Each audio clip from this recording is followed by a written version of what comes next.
1 Coríntios, capítulo 1, versículo 18. Nós estamos conversando sobre o que nos une, e o texto de Corinto, do capítulo 1 ao capítulo 4, que é a proposta de nós caminharmos, estudando, vendo e aprendendo mais, é um texto que fala sobre a igreja de Corinto e algumas questões de divisão naquela igreja, mas eu queria tratar sobre alguns aspectos que nos unem.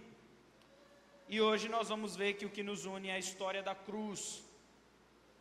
Então vamos lá, 1 Coríntios capítulo 1, versículo 18. Diz assim a palavra do Senhor. Quem não tiver com a Bíblia, acompanha também no slide. Certamente, a palavra da cruz é loucura para os que se perdem, mas para nós que somos salvos, poder de Deus. Pois está escrito: destruirei a sabedoria dos sábios e aniquilarei a inteligência dos instruídos. Onde está o sábio? Onde está o escriba? Onde o inquiridor deste século? Porventura, não tornou Deus louca a sabedoria do homem? Visto como, na sabedoria de Deus, o homem não o conheceu por sua própria sabedoria, aprove a Deus salvar os que creem pela loucura da pregação. Porque tanto os judeus pedem sinais, como os gregos buscam sabedoria, mas nós pregamos a Cristo crucificado, escândalo para os judeus, loucura para os gentios. Mas para os que foram chamados, tanto judeus como gregos, pregamos a Cristo, poder de Deus e sabedoria de Deus.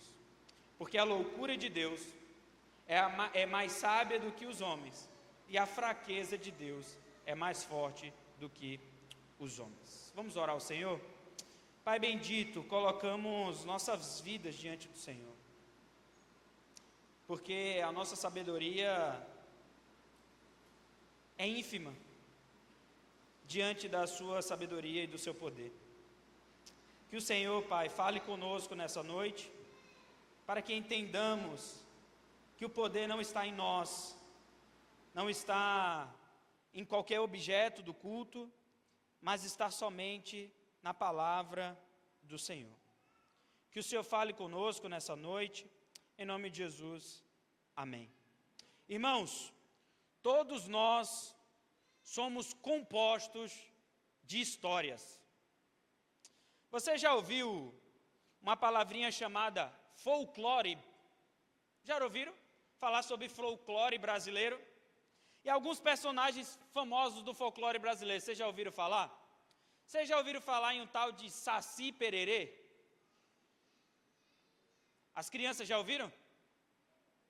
Falando em crianças, vocês pegaram o papel de vocês? Não, né? Tá vendo? Vocês já ouviram falar em Curupira? Já? Já, Maria?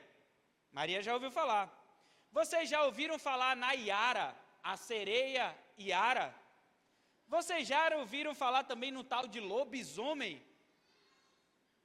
Já ouviram falar num personagem folclórico chamado Boto Cor-de-Rosa? O pessoal sabe de tudo. Vocês já ouviram falar em mula sem cabeça? Essas crianças estão sabendo demais. Vocês já ouviram falar em Cuca? Vocês estão sabidos, hein? Vocês estão sabidos. Vocês sabem como que essas histórias surgiram? Elas surgiram para explicar alguns fatos da realidade. Talvez o mais conhecido fato seja o fato do boto cor-de-rosa, né? Que todo mundo sabe que o boto cor-de-rosa, ele engravida as meninas, né? E aí a explicação que se dá é o quê? Não, foi o boto. Famosa história. Mas essas histórias, elas vão surgindo assim naturalmente no falar popular da sociedade. Agora vejam só como vocês também criam historinhas para os seus filhos. Alguém aqui já falou para o seu filho: cuidado com o homem do saco. Já, né? A minha mãe, para eu não ir para a rua, o que é que ela falava? Cuidado com o homem do saco. Mas o que que a mãe... Mas o que que a mãe queria dizer? Por que que ela contou essa história? Porque ela não queria que o filho fosse para a rua e visse o perigo que é a rua, e o perigo, inclusive, de alguém pegar e levar, não é isso? E aí cria-se um folclore para poder explicar esse fato. Não corre muito fora de outras questões, não. A ciência também faz isso. Quer ver? Para uma história ela ser plenamente completa, nós precisamos fazer algumas perguntas a ela. Primeiro, de onde veio essa história? Segundo, qual que é o ápice dessa história? E terceiro, qual que é o fim dessa história? E a ciência entende que existe uma história, de fato, nesse planeta. E ela começa numa explosão. Vocês já ouviram isso na escola? A teoria do Big Bang? De que o mundo ele é criado a partir de uma explosão. Essa explosão ela é constituída por uma energia cósmica que chega num nível de tensão tão grande que ela explode e as suas pequeniníssimas moléculas geram vida. Energia. Os indígenas também. Os indígenas, quando estão vivendo ali no meio do mato, eles ficam pensando, como que vem a chuva? E aí eles começam a fazer algumas correlações. Toda vez que a gente dança de um jeito, a chuva cai. Estranho, né? E isso vai reverberando de geração em geração, até chegar numa história que para eles é verdadeira. Toda vez que a gente faz algumas coisas, a chuva aparece. E toda vez que a gente faz outras coisas aparecem, porque na natureza muitas coisas são cíclicas. Então veja só, eu pego a semente, jogo a semente na terra, passa um tempo, essa semente começa a florescer, daqui um tempo ela começa a produzir fruto, eu pego esse fruto, eu como esse fruto, eu pego essa semente e jogo de novo, e a vida vai ciclicamente acontecendo. E na cabeça do indígena, qual que é?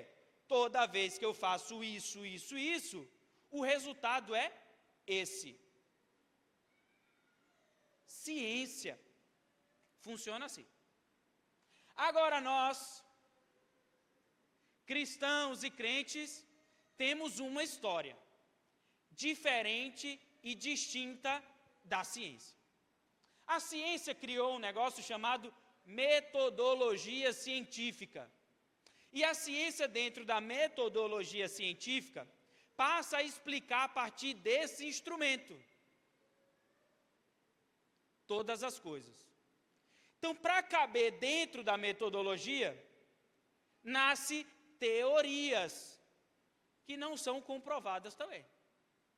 E muda constantemente de acordo com o processo. Vou dar um exemplo para vocês. Não sei se isso já aconteceu com vocês, mas em uma determinada semana, no começo da semana, eu vi uma reportagem dos benefícios da laranja. E no final da semana, eu vi uma reportagem sobre os malefícios da laranja. A pergunta é, e agora? Come ou não come a tal da laranja? Qual cientista está certo? Irmãos, histórias. E nós cremos numa história. De onde viemos? Deus criou o mundo e Ele criou o ser humano como sua imagem e semelhança. Olha que interessante. Enquanto a ciência entende de que tudo foi criado por uma energia cósmica, a gente entende que todas as coisas foram criadas por um Deus pessoal e que se transferiu de alguma forma em imagem e semelhança a uma criatura chamada homem. E o homem, por ser um ser pessoal também, pecou. porque somente seres pessoais têm moralidade. E seres pessoais esses seres quebraram sua moralidade. Mas e agora, como que a gente resolve isso? A ciência vai entender que a forma de resolver isso é a partir do próprio ser humano. Quanto mais o ser humano cria tecnologias, mais ele não precisa de Deus. Vou dar um exemplo bem simples e prático. Inclusive, ontem no carro voltando de Porto Velho, estava conversando eu, a Priscila e o Elias, a gente comentou disso. Você já percebeu que o mundo vai se acabar em duas coisas? Isso aqui é uma expressão, tá? Vai se acabar em duas coisas. Em farmácia de manipulação e em farmácia. Você já parou para pensar o tanto de farmácia que abre nessa cidade? É um negócio impressionante. Eu não consigo entender como que farmácia de manipulação e farmácia tem tanta na cidade. Por quê? Qual é a filosofia por trás? Eu sou homem e criei tecnologias para criar saúde sobre nós. Portanto, a tecnologia pode resolver os meus problemas. Só que a gente se depara com uma situação. E na pandemia? Quem resolveu? Para a gente, o que resolve os nossos problemas mais internos e externos da nossa alma é a cruz de Cristo. Mas isso não é tão simples como a gente pensa. Olha o que diz o texto. Acreditar que a cruz de Cristo é aquilo que a gente entende como salvação, Paulo vai chamar isso de que certamente a palavra da cruz é loucura para os que se perdem. Mas para nós que somos salvos, é poder de Deus. Ele não somente termina aí, mas olha o que é loucura para os gentios. Para os gentios, o relato da morte de Cristo numa cruz fora da cidade de Jerusalém era uma loucura. Eles classificavam Jesus como um criminoso ou um escravo degenerado, pois somente esses transviados da sociedade eram crucificados pelos romanos. Agora imagina Paulo chegando numa sociedade gentílica e dizendo que aquele Cristo que morreu na cruz é o Salvador da nossa vida. Loucura. Calma, porque agora ele diz que assim como é loucura, é também poder de Deus. E a palavra da cruz tem poder para ressuscitar o pecador da morte espiritual e para dar novidade de vida. Em essência, Deus está dinamicamente oferecendo a salvação ao seu povo. Veja só, existe uma salvação lógica a partir da ciência. E existe uma salvação de fé. E não significa dizer que a salvação de lógica da ciência também não seja um ato de fé. Portanto, o que o apóstolo Paulo quer trazer para a gente nesse primeiro versículo é simples.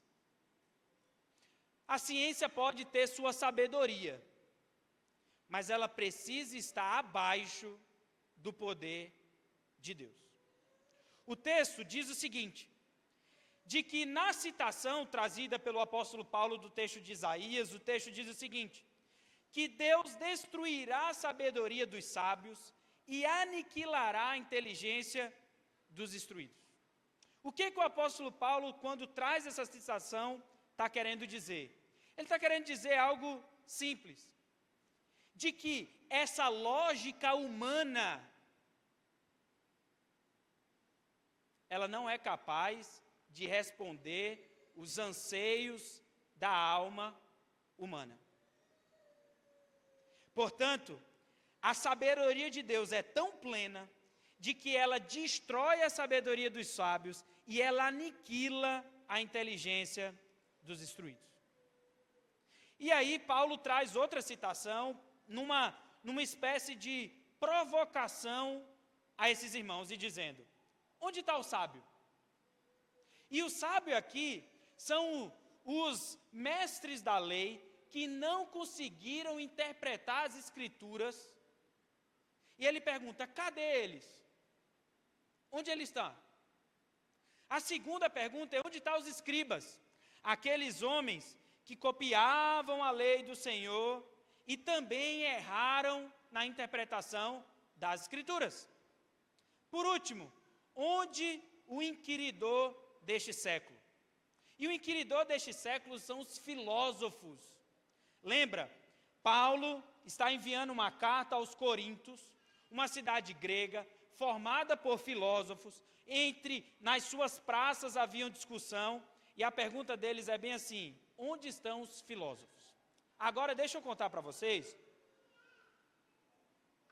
como surgem os filósofos. Vejam só, toda sabedoria humana, ela nasce de uma observação. Na Grécia, não é comum que tenham praias como aqui no Brasil, de areia, e a gente vai andando assim, mas as praias são verdadeiros barrancos, você fica lá em cima e a praia lá embaixo.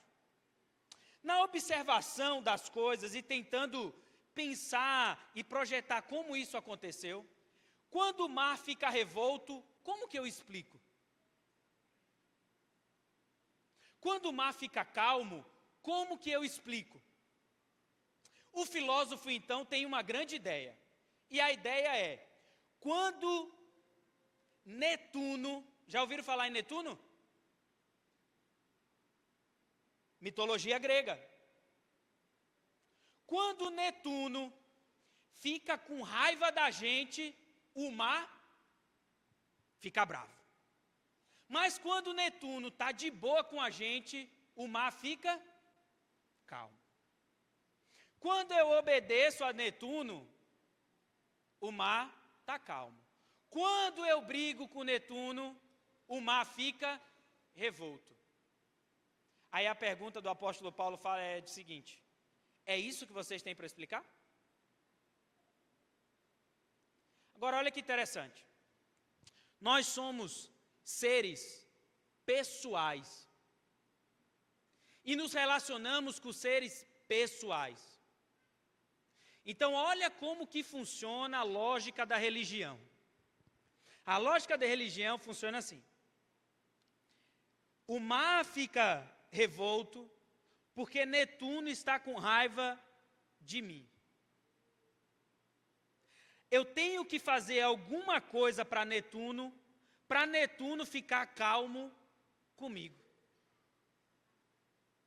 Mas quem é Netuno? Quem é Netuno? Netuno é um ser personificado de uma energia. Mitologia. É assim que funciona. Porque como o ser humano é pessoal, ele tem que se relacionar com alguma coisa. Aí ele personifica essa coisa que ele acha e chama isso de Deus. Netuno, Shiva.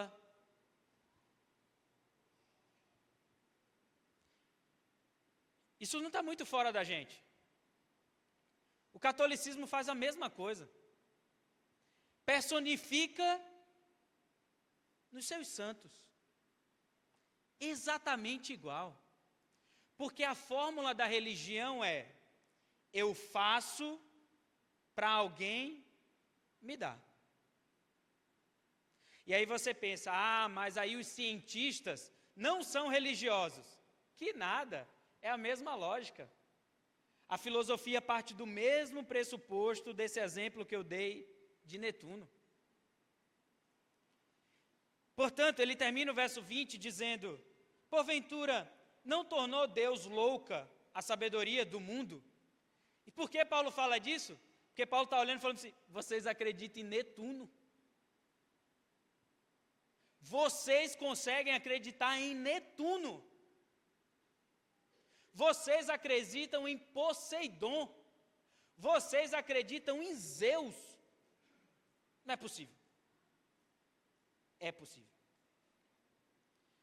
Mas nós não.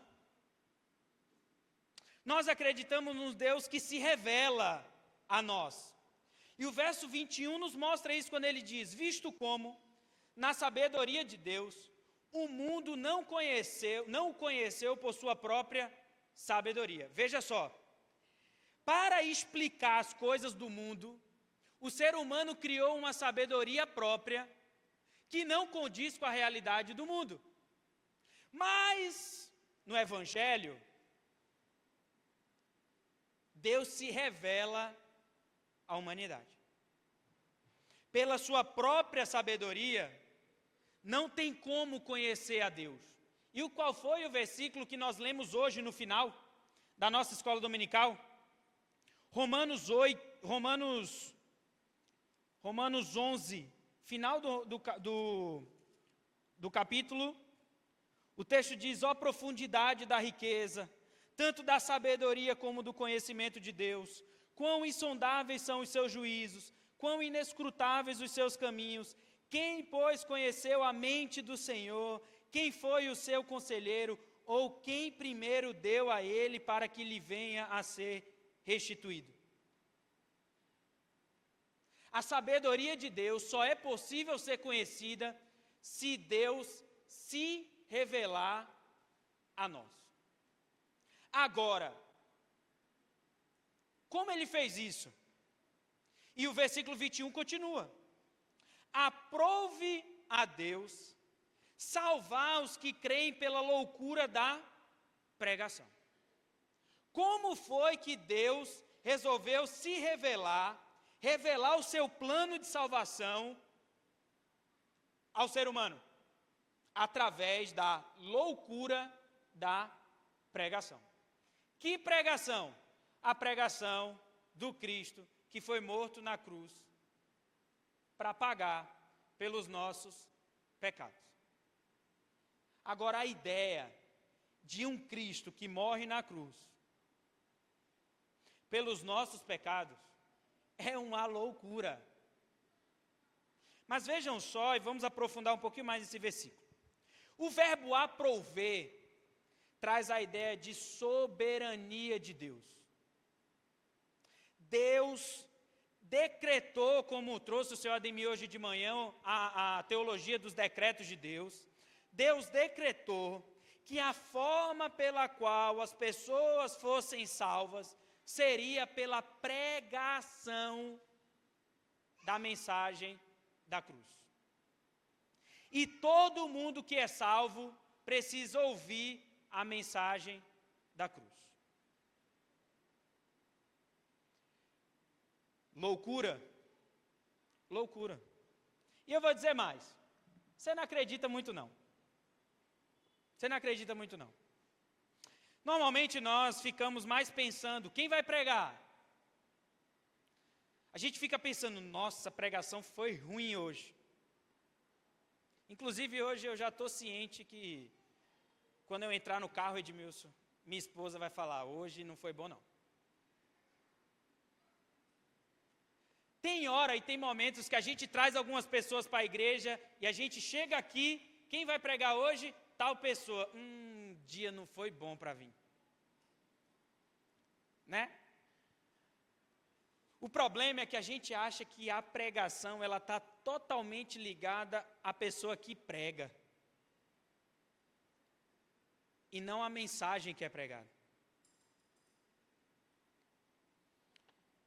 E é tanto isso, que nasce no coração do judeu um pedido por sinal, e nasce no coração do grego um pedido por lógica. Não faz sentido um homem que foi morto, dessa maneira, ser o nosso Salvador. Não tem lógica isso. Vamos ver um pouquinho mais sobre isso? Então Jesus lhes disse: se porventura não virdes sinais e prodígio, de modo algum crereis. Jesus está diante da cura de uma pessoa, e os judeus estão pedindo para que ele cure. E aí Jesus diz, olha, cara, vocês não querem a mim, vocês querem o que eu tenho para oferecer, vocês querem o poder que eu tenho, vocês querem ver sinais e prodígios, mas vocês não querem se relacionar comigo. Sabe o que é que vocês querem? Vocês querem ver a chuva caindo, vocês querem ver o salário no bolso, mas se relacionar comigo? Ah, vocês não querem não. Eles recusaram-se a crer nele, a não ser que ele se tornasse um operador de milagres. E todo mundo que opera milagres, parte-se do pressuposto de que aquele que quer o milagre, manda. Dá um exemplo para vocês. Você quer trocar de carro. Cadê o Kalel? Lembrei do vídeo do Kalel. Você quer trocar de carro. O Kalel já estava vindo para cá. Né? Você quer trocar de carro. Aí você começa a orar. Aí você vem na reunião de oração. Aí você vem no estudo bíblico. Aí se a gente tivesse aqui na igreja madrugada da oração, você estava na madrugada de oração. Né? Segunda-feira da prosperidade, você estava na segunda-feira da prosperidade. Não é assim? É assim. Você não quer o Deus que dá a prosperidade, você quer a prosperidade que Deus dá.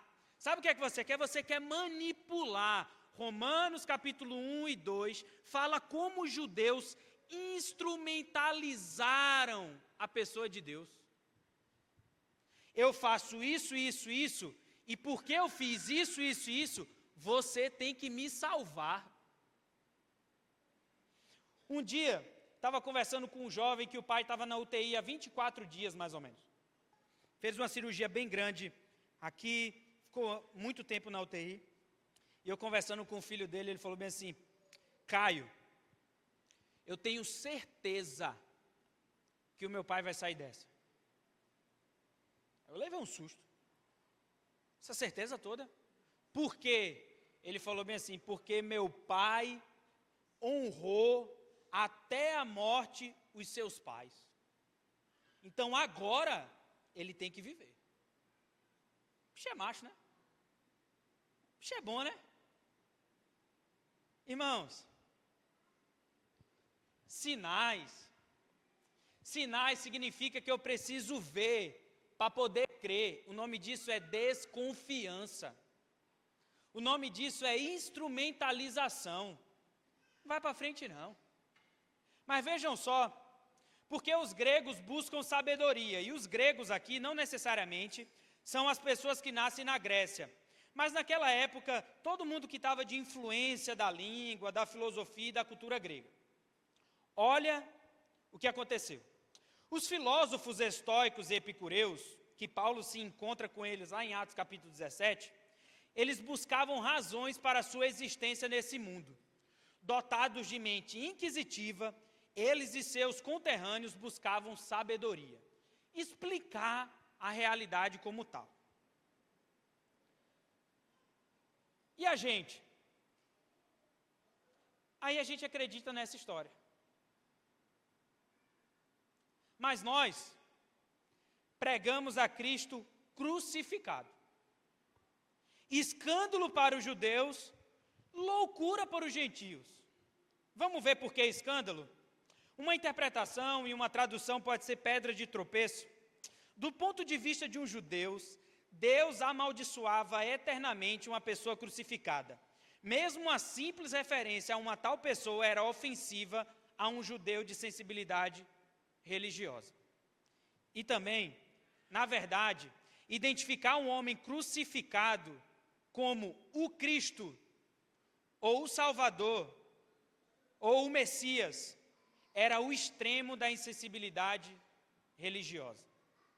Como é que eu vou chamar de Deus aquele que foi morto na cruz? Mas para o judeu, para o grego, era uma loucura. Uma pessoa crucificada pelas autoridades romanas geralmente era um escravo criminoso. Na forma de pensar dos gentios, seria ridículo dizer o que quer que fosse a respeito de um homem condenado a morrer dessa maneira. Certamente, um escravo criminoso que morria numa cruz não poderia ser o Senhor e Salvador da humanidade. Escândalo e loucura. Mas, eu já falei isso, mas eu sempre gosto de repetir. Como eu gosto das pressuposições adversativas da Bíblia. Mas, para os que foram chamados,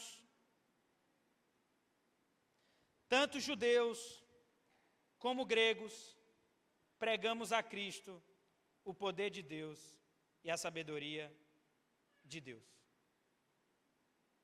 Aquele que foi chamado.